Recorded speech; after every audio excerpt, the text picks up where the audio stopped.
ng fake news na nga, gumastos pa. Oh, yan ang tila pinapalabas ngayon ni Ted Filon at DJ Chacha, mga kababayan. Dito sa pangyayari, sa paghahanap kay Zaldico na walang napala.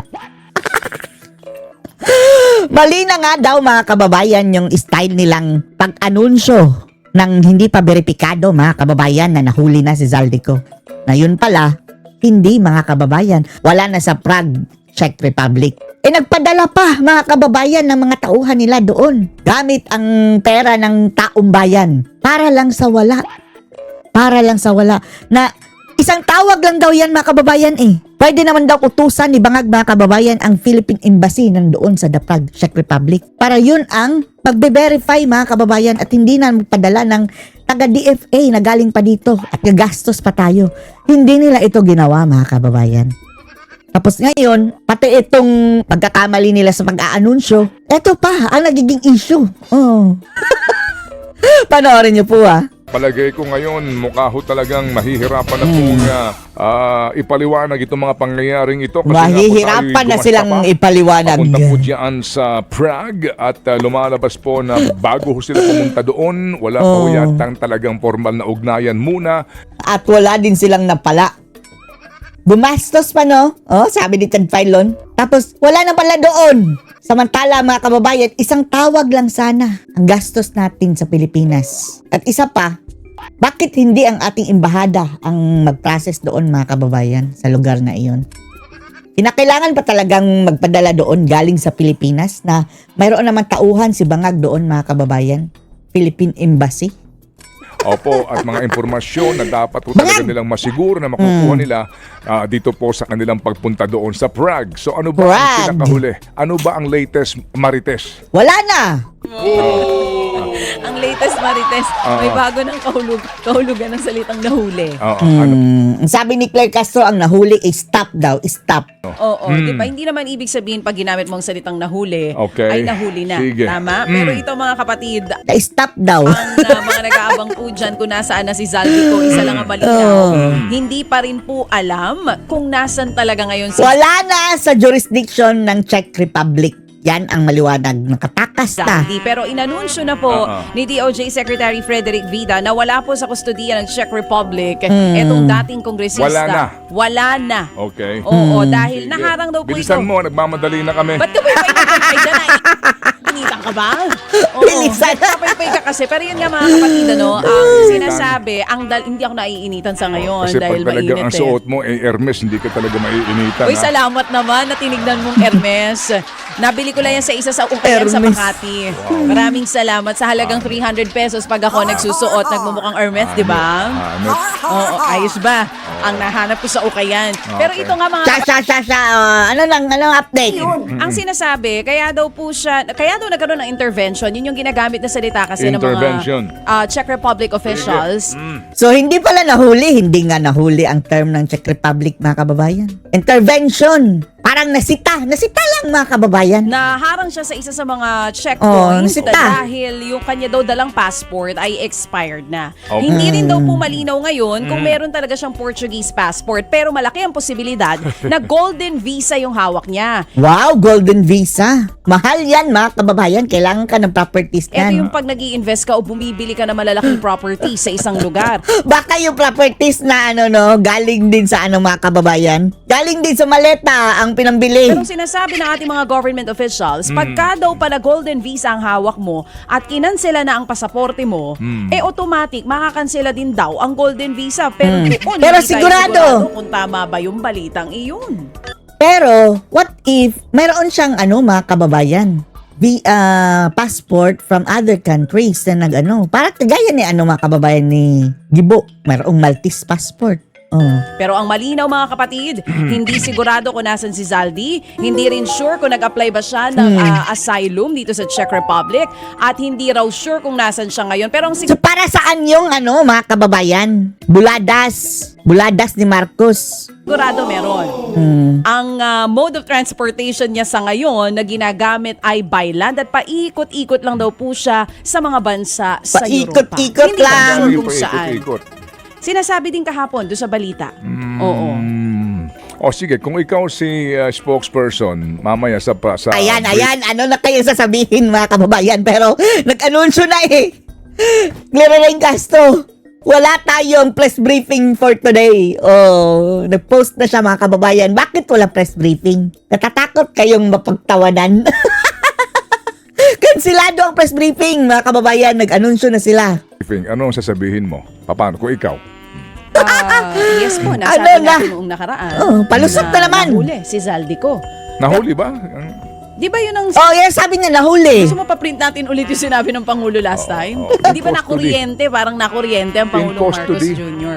In custody. Oo. Hindi nga in custody ang sabi ng Czech Republic, di ba? Apprehend. In custody na. Oo. Hindi naman ibig sabihin pag sinabi nating in custody, arrested na. Aha. Hindi ba? Sige. Pwede namang sabihin in custody na harang lang. Pero kasi ganyan naman kayo, kaya namin binalita agad. Kasi pag di namin binalita, magtataka kayo, ba't di namin binalita? Oo. Ngayon naman sinabi namin, Hindi rin nila kinorek mga kababayan. Hindi rin nila kinorek nung yung mga balita ng mainstream na arrested. Hinayaan lang din nila. Pati nga sila ang PCO mga kababayan, di ba? Kung inamin na lang pagkakamali, tapos ang usapan. Pero ayaw kinu-question nyo eh. rin kung ba't namin sinabi. Aha. Maigi ng sa amin ang galing, hindi ba? Pero huwag kayong mag-alala, gagawin ng gobyerno ng Pilipinas ang lahat para maiuwi si Zaldico at mapaharap sa kanya. Gayang-gaya niya sa Clark Castro. kaso. Okay na Paano? po ba yun, Mr. Chair? Oo, kung ikaw ang Pangulo, okay ba sa'yo yun? Bangag. Oo. Ha? Bangag. Kasi ikaw na kuryente eh. Ikaw na kuryente. Sabi niyo na ground.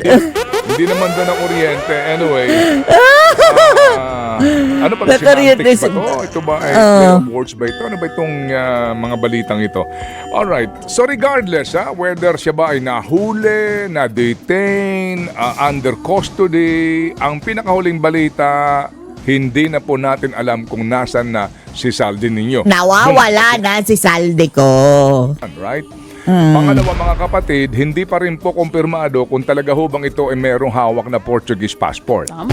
Pero sinasabi nga po, At bakit mga kababayan, kung talagang undocumented na si Zaldico, bakit na ano na siya? Bakit hinayaan na makaalis? O, di ba? Meron na ba siyang hawak na, meron na ba siyang asylum mga kababayan na application? daw, siya po ay nasabat dahil daw po sa paggamit ng expired po na pasaporte. Kung expired na pasaporte yan, mga kapatid, kumbaga, hindi ka nakapag-present ng valid passport, edi lumalabas na ikaw ay isang dayuhan na walang travel doc. Dapat hindi na yun nakatakas mga kababayan. Duda natin mayroon na siyang application for asylum. Document. Pag ganun po, hindi ba automatic dapat yan ikaw pinadideport? Hindi Oo. ba basically? Pero ngayon nga po, ang labo. Wala na eh. Nga daw po doon sa data privacy nito pong bansang ito. Okay, fine. Pero ito nga Okay, po, mga fine, kapatid, whatever. ang klaro, tayo po ay gumasta, papunta doon sa delegasyon na pinangungunahan po ng DOJ Secretary at sila po ay uuwi na hindi pa rin po maliwanag kung ano ho ba talaga itong sitwasyon ni Sandy di maliwanag. sa po ng kanyang travel document. Alright, so ano po ang pinaka-leksyon nga ngayon dito? Mag-isip muna bago bang post. Bangag. Kumbaga, number one, asikasuhin nyo na yung Interpol na yan. Diba? Yung red notice na iyan. Kasi kung meron po yan, at siya po mga kapatid nga ipagala-gala po nang wala pong valid passport, madali po siyang mapauwi sa Pilipinas. Pati po yung sinasabing convention nga po ng United Nations ng mga bansa kontra korupsyon, ito raw po yung maaari ding magamit kung sakasakali para sa tulungan doon po sa paghahanap sa mga pugante ng mga bansa na nasa labas po ng mga bansang humahanap sa kanila na sa ganun po maipauwi ito sa kanila kahit na nga po daw wala munang extradition treaty na napakatagal daw po na proseso. Napakatagal. Okay, so bottom line ngayon, nasan na Yan, si masusuot Saldi? mo pa Wala na. Wala na mga kababayan. Ang bottom line yan. Nada. shirt mo sa Friday. Nasan Kasi na si Saldi ninyo. Kung nahuli sana, ang Alright. suot mo na, finally, nahuli na si Zaldi ko. Ah. Kaya lang, di pa rin. Anyway. So, suot mo ulit yung t-shirt mo sa Biyernes. Sakit sa batok itong mga balitang ito. Pero ho, mga kapatid, Alarma! Alarma! kunin na lang po natin ito sa usapin po ng ang kanyang entertainment value. Kahit pa paano na-entertain ka, di ba? Alam mo yon? Ang nakakatawa mga kababayan hindi naman yun si Zaldico. Sinabangag ang nakakatawa mga kababayan. Ang katangahan. Alarma, alarma. Di ba kahit Ang dami-dami papaano? pong fake news. Oo. Entertain ka. Na-entertain. Tapos nakakatawa sinabi ni Rocky mga kababayan, hindi na huli. Sabi nila, salot kayong mga fake news. O salot na mga kababayan. Ka, di ba? Oo, nangisi ka naman ng konti. Kung paano ka pinaglululoko. Pinaglololo ko! Kung paano ka dribble, umaasa ka. And then, meron na kaagad mga imbitasyon sa gantong komite, meron na kaagad paghahanda sa kanyang pagbabalik, etc. Yung pala, Imbitasyon ni Lacson. Nag-imbita na siya mga kababayan. ala. Okay. Wala. So, ngayon ang tanong, nasaan na si Saldi? Wala. Nada. Siya po ay bumabiyahe by land. Most likely po yan, baka by train o by anuman pong sasakyan, panlupa. DOJ6, sabi niya, Yeah, what sige. we can confirm is that he is within the Shenzhen area. Malawak yun. Diyos ko, Lord. Buong Europa siguro yan. Yun ang sinasabi niya. Kung saan doon, di alam kung saan. Ang Oo. lawak niyan mga kapatid. Ano po, ilang bansa yang miyembro po ng EU na yan. Okay? Sige, so asa pa po tayo mga kapatid. Ano po? Nonsense. Siguro tama yung ating pong tugtog nung araw po na ito inanunsyo po ng Presidente. Seeing is believing. Believing. To see is to believe. Is to believe. Ganun na lang po siguro ha. Okay, siguro ho kahit na mahuli pa yan, ang tanong po, pauwi nyo rito. Ay nako poy. Ay nako, bayang minamahal. Ay, talaga nako po, talaga. Talaga? Palagay. Yung mga Samantala, mayroon din pong reaction dyan mga kababayan si Atty. Topacio. Panoorin niyo po yung mga disinformation, mga fake news. Na ang nagkalat mga kababayan ay Malacanang. Si Marcos mismo. Fake news. sabi nila, labanan daw ang fake news. Sabi ng PCO, silang gumagawa ng fake news. Eto, kita mo, matatawa ka. Okay. Sabi ni Pangulong Marcos, Bangag. ibinida pa niya. Ito nga yung sinasabi natin, diniscuss na natin kung ba't malito. Pero hayaan mo na siya. Matagal na naman siyang pamalay-malay ang pinaggagawa niya. Mali na nga sinasabi, mali pag ginagawa. Di ba? Sabi niya, arestado daw si Saldico. Arestado sa pa Prague. more. Tuwa siya pa nagbalita. Arrest. 2 beses Pababalikin. 2 beses siyang binalita. Secretary Vida. Ito, fake news na naman. Pinadala pa mga kababayan yung nagpa-vida-vida na si Vida. Sigurado daw, Pa-picture makakabalik taking. si Saldico. Pababalikin daw nila. Okay, galing yun. No? Sige, okay. Wow. Di wawi. Ngayon, hindi ko naman malaman kung bakit meron tayong embassy sa Prague. Kilala ko Alam ko kasi di ba, ilang beses na ako nakakarating sa Prague. Opo. 5 o 6 na beses na yata. At Ay, sana all. ang latest is last January last year, upang i-shoot yung Spring in Prague na pelikula. Spring in Frig. Napakalamig nung nandun kami, Enero. Wow. Urong yung mga badoodles ko ron. Ganun pala pag malamig pumapasok sa loob ng katawan. Opo. Ikaw Andyan na makapilyuhan mo Umurong daw ang kanyang yak balls mga kababayan. Bakit ganun Ay, amon po. Para pagtingin mo, Ba't ka dyan kay Juby nagtatanong? Mayroon ba yung wala. yak balls? Nagpa-sex change. Umurong ang mayag. Parang nagpa-sex change. Ito nakakatawa. Di ba malamig? Opo. Pag wiwi mo roon, Pag-wiwi. umuusok. Sa malamig yung paligid, mainit. Umuusok. Di ba? Umuusok. Miyan na yung ano. Oo, di ba yung hininga mo, umuusok din. Ay, Umuusok din. ang galing. Ang Anyway, galing. may embassy tayo. Bakit biglang inisip nitong sabi nga nung iba, yung komento ng iba. Yung DOJ, bigla nagmamadali, uy, impake tayo, kunin natin yung mga maleta. Yung ibang maleta parang nagamit yung pinaglagyan ng pera, no? Opo. Ang ginamit na maleta, pinaglagyan ng pera. Posible mga kababayan. Dami nilang maleta eh. Mag-impake tayo, pupunta tayo sa Prague, titignan natin. Kukumpirmahin natin kasi etong Kengkoy, pagkatapos na i-anunsyo na ang Pangulo na arestado si Saldico sa Prague, wala namang litrato, walang video, Wala lahat. walang dokumento, wala ni para makumpirma na arestado nga siya.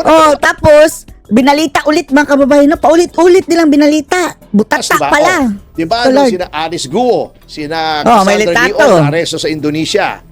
diba, Naglabasan. may video, agad. Hindi pa nga sila na ibabalik dito, may video. Si Congressman Teves, nung Opo. kinuha sa Timor-Leste, para sa amin, bawal yon. Pero anyway, nakuha, di ba? Hindi ba ang daming video? Opo. Bakit ito? Wala eh. Wala. Di wala. Ghostbuster ang kailangan sila. dun. Good nagugulumiyanan na sila. Catch me if you can, no? Ang style mga kababayan, no? Catch me if you can. Sabi naman itong ating DOJ Secretary, uy, pupunta kami roon para ma-verify. Hindi ba may embassy tayo roon? Oo nga, no? May embassy mga kababayan, no? Yun na lang sana mga kababayan para walang gastos. Anyway, andun na yun. May Napakagundong. ambassador tayo roon. Oo nga. Magaling ang ambassador natin doon, nakakausap ko, Hindi nila professional. kinausap? Hindi. Magpapunta Pinapunta pa si Vida. Vida. ka na lang ng consul, ng embassy officials, ng attaché, legal attaché. Attaché case. Tama ako, no? Attaché case. Hindi naman attaché case kasi Remoa ang kanila eh. magpadala ka ng tao roon para makumpirma mo. May embassy. Bangag talaga. Sa Prague Bangag. mismo yung embassy, andoon lang yung ating embassy. Sa mismong city kung saan sinasabi nyo naaresto si Saldico. Hindi nyo kaya yung kailangan pang magpadala ng delegasyon Maraming tao, hindi lang isa, hindi lang dalawa, marami. Ang mga lalaki pa ang mga mata. Vacation na. Tapos niwi din mga kababayan ang pinadala. Diyos ko Yung Lord. sinasabi ng iba, hindi daw nila masisisi na gustong pumunta sa Prague. Sa mahal pa naman ng pamasahe ngayon kasi napakaganda po ng Prague. It's one of the most beautiful cities in the world. Ayun. Iba-iba po ang karakter ng Prague. Oh. Kaya ang dami po nagsushooting doon eh. Kung gusto nyong isang lugar na mukhang Paris, Opo. meron lugar doon. Kung gusto nyong isang lugar na mukhang Spain, meron doon. Gusto nyo sa bundok, meron doon. Ay, napanood nila sa pelikula mo, Ang daming attorney. pelikula yung Superman. Yun nga. Yung Superman isa. Yung The Gray Man. Ayun, yung sa pelikula ka. Yung Maganda pala Opo, dyan. Yun nga. Gusto mo may river, meron puro on. Ay, doon nila nakita, kaya gusto nila napakaganda po makita. ng Prague. So, hindi natin masisisi yung mga iba. Gustong pumunta roon. Pero, wag nyo namang gamitin ang pera ng bayan. Aksaya talaga, no? Mga buwisit. Buisit na nga ang mga taong bayan sa trilyon-trilyong ginagawa. Talaga. Gastos pa kayo ba para ang pumunta galing? sa Prague, para i-verify lang. Wala bang internet ngayon? Wala bang Zoom? Kahit hindi nga internet eh, mayroong embassy doon ang ano eh. Ha? Wala bang WhatsApp? Wala bang Viber? Lahat yan gumagana sa Prague. Para tawagan nyo yung mga opisyal ng Czech Republic. Pagdating doon mga kababayan, ang nakakatawa, pagdating doon, napapress ko lang na, wala dito. Utragis, pumunta pa kayo dyan. Ayun. Inaresto po ba yung dating congressman namin Nagsimba-simba dyan? kunwari. Wala ba tayong embassy para puntahan? Uy, meron po kaming mamamayan ng Pilipinas dyan na naaresto. Ang pangalan ay Elizalde. Nandyan po ba? Kailangan pumunta. Nagkasalisi. Mga birada nyo naman kaya nabibwisit ang taong bayan Talagang buwisit. Hindi po kailangan yan ngayon dahil sa teknolohiya. Ngayon, eto pa, nakakatawa. Opo. Ipupunta sila. Ewan ko kung nakapunta na tong mga kamoting kahoy na ito. Bigla pong sasabihin na, hindi nga namin malaman kung nasa Prague pa baka narilis na. Alam kasi, may passport naman ito. Wala namang warrant of arrest sa Prague. Wala naman palang red notice ng Interpol. Wala. Therefore, yung mga authorities sa Praga ay walang Praga? dahilan para i-hold si Zaldico. Oh, ayan o, hindi nga nila malaman eh. Ito, Saan ang galing yung balita? Oh, di ba? Pambihira naman. Hindi, ayan lumalabas na. Wala Hindi mo talaga. Wala eh. As in, nada. na malaman kung nandoon pa o hindi na. Ala, Inamin na nga na talagang wala na sa Prague. Plaka. Ayaw namang ikumpirma ng kahit sino. Ayaw ikumpirma ng kanyang abogado. Ayaw ikumpirma. Sinasabi nga ni Harry Roque, hindi naman niya na-aresto eh. At Oo. makakawalan din yan pagka nakapagpakita yan ng passport. ayun. All that he has to do, sabi, di ba? Ang balita, bali-balita lang naman, hindi nga makumpirme. Opo. Kasi ang labo eh. Ewan ko Labo? kung ano nangyayari. Ala. Wala daw passport nung tumawid. Ngayon, kung kukunin lang ang passport, halimbawa na iwan lang sa Portugal, Opo. ayun lang yun eh. Ah. Malayo-layo ng konti pero isang Mabilis araw. lang. Makuha mo ron. Merong high-speed train doon, yung Renfe. Ah. Oh, sandali lang yun. Baka maghapon. Opo. Andoon na. O, pwede ring ilipad. O, kung may pamasahe ka, o, sandali lang yun. Wala pang isang oras yata, o mahigit isang oras lang from Portugal to the Czech Republic. Ayun. Yung, ano yun? Club Label, International Airport. Hindi. Sino nagpabatid ng impormasyon kay Presidente? Dumali. Bangag nga. Bangag. Tanong mo. Baka siya makausap eh. Close kayo eh. Close ba kami? Ganyan mga kababayan ang mga bangagers. Gusto pa yatang gawing Ala. oportunidad para makapasyal. Pambira. Oh. Ano pa naman kayong mga tao kayo? Hindi na ba kayo nahiya sa mga buto nyo? Ang bihira. Hindi naman po kailangan. Hindi na nahiya sa kanilang mga buto. Yan eh. Tanong Ha? natin sa National Press Club. Oo, sige. Kailan ba eleksyon? Sa 8. May 8 Ito ba yun? May 8. Ay, sige, Opo. boboto ko. Miyembro ko eh. Opo. Anyway, eto, isa pang magulong disinformation ng mga makakaliwa. Eto, nagkaroon na naman ng isang good communist. Oh? Who? Ano yan? Ano yan? Alisa Alano. Ayan. Corned beef na. Alisa Alano.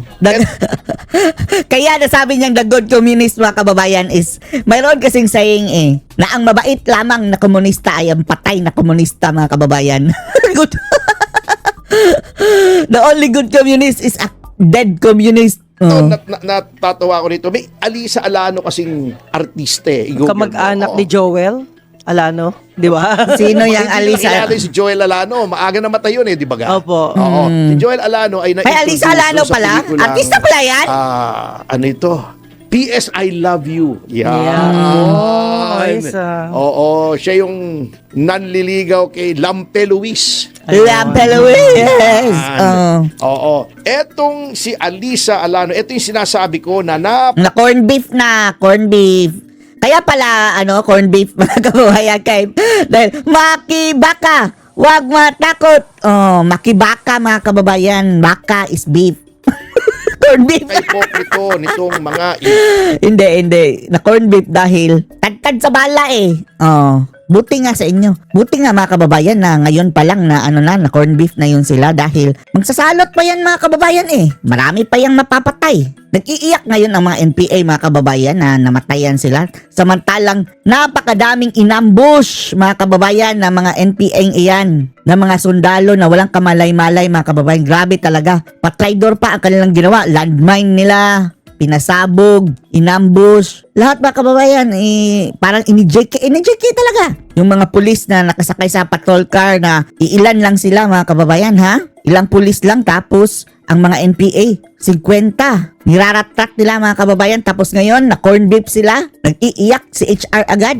ibang mga left-leaning organizations, yung mga kabataan, akbayan, Yan. etc. Oh, kita mo, etong si Alisa Alano ay pinag-aaral ng kanyang mga magulang sa University of the Philippines. Kaya mga magulang, bantayan ninyo ang inyong mga anak, lalong-lalo na sa kolehiyo dahil baka inulol na yan. At saka sa senior high school. Di naman. Wow, UP. Dapat ito, patalino, naging counselor ng University of the Philippines. Wala yan. Fake intelligence yan mga kababayan ganyan na hindi na nade-determine ang ano ang tama at anong mali. Sumapi sa NPA, bobo. Council. So Wow. may utak. Opo.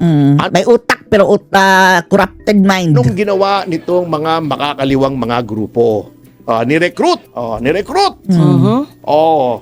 Yan o, walang matalino mga kababayan na pupunta ka sa kabundukan and then doon makikipagyera ka tapos your chance of being killed is almost certain mga kababayan. Kung hindi ka man mamatay sa bala, mamatay ka sa malaria o mang sakit dyan o kagat ng ahas. Kung matalino ka talaga, for what? Bakit ikaw ang gagawing pawn o pain dyan mga kababayan samantalang ang iyong mga leader andun nagpakasasa sa pera? Di ba? Pumunta sa Bobo ang tawag dyan. Nagpapagamit. Ang mga leader nila, sarap ang buhay. bundok. Tinraining na bumarel. Oo. Na makipaglaban sa mga puwersa ng gobyerno. Opo. May mga litrato na nagte-training siya, na brainwash. Itong ginagawa nitong mga Yan. Paano ka matalino ba kung ma-brainwash ka mga kababayan? Kung matalino ka, mayroon kang sarili mong utak at pag-iisip. ito di ba? Opo. O pagkatapos, sige, ako hinahamon ko kahit sino. Hamunin nyo sina Sara Elago, sina yan. Titinyo, Tino, Tony Tino. Eddie Casino, sina Nery Colmenares, sina Franz Castro, Hamunin nyo sila. Si Arlene Brosas, ba yun? Oo. Yung tinatawag na, o yung original K-pop group. Yung K-pop. K-papangit. K-pop. Oo. Hamunin nyo lahat yon. Ikundina nyo yung ginagawa ng NPA at pagpapas lang sa ating mga pulis Ayaw at nila. Ayaw nila. sundalo. Hindi nila gagawin. I-justify nila kung bakit may mga lumalaban ng may Andyan armas yan sa kanilang code of ethics mga kababayan Bawal, laban sa ating gobyerno. Bawal I-justify ikondena. nila, pustahan tayo. Hindi nila ikokondena yan. Kasi enabler sila di ba? Ang sakit nun. Enabler nila sila. enabler. Nagkaroon Talagang totoong enabler mga kababayan. ng enkwentro sa Toboso Oo. sa pamamagitan ng NPA at ng mga Mga sundalo pa ang panagutin daw. Sigaw nila. militar. Militar. Napatay itong si Alisa Alano, isang batang bata na napakaganda ng kinabukasan sana kung hindi na brainwash para lumaban ng armadong pakikibaka laban sa gobyerno. Kasama ba Napatay. siya? Kasama siya sa 8?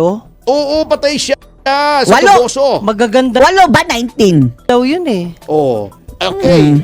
Buti nga yung magaganda. Ang problema nga, napapatay yung magaganda Yung mga net pa. Dapat yung mga pangit mga kababayan katulad ng mga K-pop dyan sa kongreso na K-pop-pangit. Ang mga nasa House of Representatives K-pop. Aray ko. Di ba? K-pop-pangit. Bakit hindi na lang sana yung mga nget pa ang mga maging good communists, di ba? Grabe. Di ba? Okay. Sige. Dead communist. The only good communist is a dead communist. Bago sasabihin, iti-twist nito mga makakaliwa, kaya daw napatay, binaril daw. Nakipagbarilan O Natural. militar, yung community, yung village, Diyos ko, community. Puro NPA na patay. yung barangay, kaya namatay. Hindi po ganon ang istoryang pinipinta ng military at may ebidensya sila. Ayun. Wala daw civilian doon kasi dahil sa confidential funds sinumbong na may NPA doon sa lugar. Okay. Madaling araw pa lang Confidential fund ha. evacuate na yung village, Salamat, Mary Grace Piatos.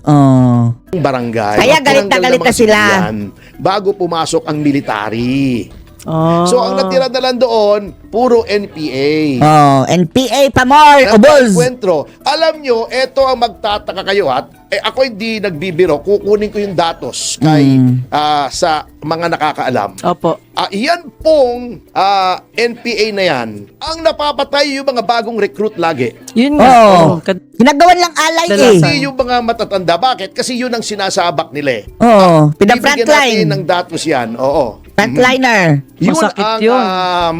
magtataka ka dyan. Anyway, mabalik po tayo rito kay Alisa Alano, yung mga palusot nitong mga makakaliwa na sinasabing sila daw ay Palusot mga pa teacher, mo! mga journalist. Diyos ko Lord, researcher. Anong nire-research ninyo? How to be NPA? Mga social workers. Meron bang social worker, journalist? May hawak ng baril? Oo, may teacher, may hawak ng baril. Anong klase yan? Kahit ano kayo, sabihin na natin social worker kayo, sabihin na natin teacher, journalist. At the same time, NPA. Ang the moment na humawa kayo ng baril at kayo ay nakipagbarilan sa military, hindi na kayo social worker, NPA na. teacher, journalist, kayo ay mga insurgents na mga rebelde na kayo. Ako, abogado. Kumuha ko ng machine gun, sumugod ako sa kampo ng Camp Crame. NPA Diba? ka. Correct. Pinagpapabaril ko yung gate. Abogado pa ba ako? Hindi na. Rebelde na ako. Kayo naman akala nyo naman mga tao. Talaga. Gago, baba na Corn beef. After na mga kababayan, napatay, corn beef ka na. si Eric Colmenares. Bakit daw pinupuri ni Vice President Nagalit, mga kababayan. Ako. si... Anong tawag? Yung Army. Alangan, NPA ang purihin. Lord. Siyempre pupurihin sapagkat ginawa nila ang kanilang katungkulan na Mandato ipagtanggol yun ang bayan laban sa mga puwersa na nagnanais na ibagsak ito sa pamamagitan ng karahasan. Banat ng banat si Nery Colmenares. Huwag yan Duwag. Oo. Ano yan si Nery Colmenares? Noong nagharap kami doon sa DOJ, yung dinemanda namin si Sara Alago, noong una kumpirma na may putok talaga si Sara Alago. Kasi Ayun, may putok. Amoy. Ayan naman talaga mga kababayan eh. 'Di ba? Ang mga NPA, mga mababaho yan, mga kilikili mga kababayan. Sana yan sa bundok. paupo ako rin sa Hindi natin sinasabi sa mga taga-bundok mga kababayan na amoy kilikili. NPA lang. Dahil takot ngayon pumunta sa mga kababayan na mag-isa sa tindahan. Bumili ng tawas. likod niya Pagkatapos nahipa ng aircon siya, nasa likod ako Amoy putok. May litrato pa yata ko hanapin ko. Doon ko naamoy yung... Naku. Amoy putok. It's you they're talking about. Anyway, ang yabang-yabang niya kasi argumento ko doon sa abogado nila. Opo. Ang yabang-yabang naghamon. Doon daw kami sa labas. Sige kako, doon tayo sa labas. Paglabas ko, wala. nyo? Wala. Hinahanap ko, tinanong ko pa sa security, sabi ko, nasaan si Colmenares? Sabi, ayun sir, bumaba. Hinanap ko Tumakbo. sa baba. Di ba? Nakipag-argumento pa ako sa mga nagrarally ng Kabataan Party List kasi nagrally yung mga magulang doon sa labas. Binibigay yung dinidisplay yung mga litrato Namatay. ng mga anak nila na hindi na nila makita na umanib sa Kabataan Party List. Diyos ko, Lord. Natatakot sila mabubuking ng mga ibang miyembro. Gusto ba naman kami paalisin? Yung kamoting kahoy na classmate ko, si Ed Olalia. Sabi, umalis daw kami, nagrarally sila. Sabi ko, bakit? Nabili nyo na ba itong Padre Faura? Sa harap kami ng DOJ paalisin nyo tayo rito, magkakasakitan ka tayo rito. Ayaw naman noon. Matatapang lang yung mga yan pag may baril ayaw, atras sila. Atras. Samantalang ang kasama ko, isang matabang abogado lang. Opo. At saka yung mga magulang. Eto Bakit mayroon talaga description na mataba? talagang hindi nila kami pwedeng paalisin. Maghahalo ang balat sa tinalupan. Maaring That was mataig nila kami. how many years ago? Matagal na yun. Yun yung kaso ni Relisa Lucena, yung AJ Lucena. Etong gusto natin ito ni Tony Topacio dahil kalaban niya mga NPA, mga kababayan. Nanay niya si Relisa. Opo. Kaya alam ko ang style ng mga party list Style. na yan kapag nare-recruit kasi yung mga experts ng Camp Crame, yung mga anti-recruitment na alam nila yung estilo, Opo. inilarawan po nila sa amin kung paano unti-unting brainwash yung mga yan. Kaya alam ko yung Ang una dyan, mga kababayan, na talaga, mayroong NPA na teacher na nagle-lecture sa kanila, ibang subject, no? And then, ina-add-on nila, mga kababayan, yung ganyang mga ideolohiya. Kaya dapat linisin yung mga paaralan, mga kababayan, dyan sa mga NPA na mga guru. style niya at yun ang ginawa nila kay Alisa Alano. Ayan, patay na naman. Kawawa Patay Isa na. namang bata na dapat Mabuti na namatay niya, mga kababayan, na habang hindi pa bata pa.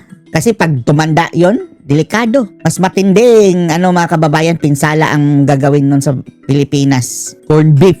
Mabuting naging corned beef na. nag-aaral at naging professional at naging mabuting mamamayan, patay. dahil sa Patay kang recruitment bata ka. nitong mga makakaliwang grupo NPA. na ayaw Walang dapat ibang sisihin dito mga kababayan kundi ang mga recruiter. kontinahin. O, ayan, on record dyan, prove me wrong, kontinahin nyo yan. Anong Kontinahin yung reaction? pagre-recruit. Anong reaction? Gina-justify nila. Hindi, ng magulang. Alam ka namang matuwa yun. Siyempre, nalulungkot Alam yun. nila yun? Marami na yan. Bibigyan ko kayo, ha? Hinihintay ko lang. Ang Okay. bagal ni Yusek. Si Kulyamat mga kababayan, patay din ang anak niya. Buti naman at pinasali niya ang kanyang anak, no? Sana ito sina, mga kababayan, yung nagsisigaw-sigaw. Diyan mga legal front sa Kongreso. Dapat ang mga anak nila pinasali din nila para kagaya ni Kulyamat para patay din. Lorraine Badoy, mamaya kukulitin ko. May listahan sila ng mga kabataan Oo. na napatay Oo. dahil na-recruit ng NPA sa pamamagitan ng eskwela. Kaya ako, sabi ko noon, kung ako ay may access lang Yan, si Dr. Lauren Badoy mga kababayan, ginigipit din yan ngayon. sa mga mambabatas, Opo. paggagawa ko ng isang batas na liable yung eskwela. Yun. Yan. Kapag may activity roon ng Yan. mga makakaliwa na nagre-recruit para sa Oh, insurgency dahil bakit papayagan? at hindi nila sinusuheto kasi ang ginagawa ng ibang Mga terorista na yan eh. Yan yung FEU na kita namin yan. May personal na datos kami yan. Okay. Pinagtatakpan pa eh. Oh, ayan. Pinagtatakpan pa ng mga Tapos, profesor. Hindi naman yung mamamatay ang mga bata. institusyon. Yung mga profesor yan eh. Professor. Na mga Oo. enablers. Pinagtatakpan pa sa mga magulang, pinalalabas, pumapasok, pero nasa bundok pala. Ah. Yan ang style niya mga yan. Sabi Nakatakot present. yun. Oo, kaya nga kailangan ng Or intelligence nag-research. funds. Opo. Di ko nga maintindihan kung anong meron yatang yung tawag doon, may buriki yata sa Buriki. utak. Yung mga ibang mambabatas natin, gini-issue yung Mary Grace Piato kasi sinapa naman ang ulo ng informante. Ayun nga. Nasasabi, ilalagay mo yung tunay na pangalan niya para malaman kung sinong informante laban sa NPA. Di pinatay yun. Di ba may matanda? Kailan lang, ilang buwan lang nakakaraan? Pinatay. Opo. Kasi nagbibigay daw ng impormasyon sa gobyerno. Iyan ang hindi ko maintindihan. Alam nyo, alam po ng taong bayan yan, kahit sino, na kahit ordinaryong tao, nauunawaan nila na hindi mo ilalagay yung tunay na pangalan. Kapag confidential funds, ako po galing sa gobyerno. Noong panahon ni Mayor Lim, 1992 to 1998, nasa City Hall ako, nasa Office of the Mayor. Meron po kaming mga ibinabayaran ding informante para sa drugs, sa prostitusyon, yan, sa human trafficking, di ba? Pinasara nga ni Mayor Lim lahat ng mga nightclub sa Ermita, Malate area. Opo. May impormasyon po kami, binabayaran po yan. Sino ba namang sira ang ulo? Magbibigay ng impormasyon, walang pakinabang, ilalagay niya sa panganib yung sarili niya. O meron po talaga, hindi mo talaga ilalagay, yung tunay na pangalan. Kayo naman, pinaglululoko nyo ang taong bayan. Kaya lang, wala kayong naloloko, diloloko nyo lang ang sarili nyo. Diloloko Yan sa nyo House lang Committee ang on sarili Justice. nyo. Pinagloloko nyo lang ang sarili ninyo at ang nasisira lamang, kaya pabalubog na palubog ang kredibilidad ng gobyernong ito dahil Gobyernong sa inyo. bangag. Pero ituloy nyo lang para may kung katawa-tawa kayo hanggang ng 2028 pag hinusgahan na kayo ng taong bayan. At sa Ayan. Anong masasabi dito mga kababayan? Post your comments below.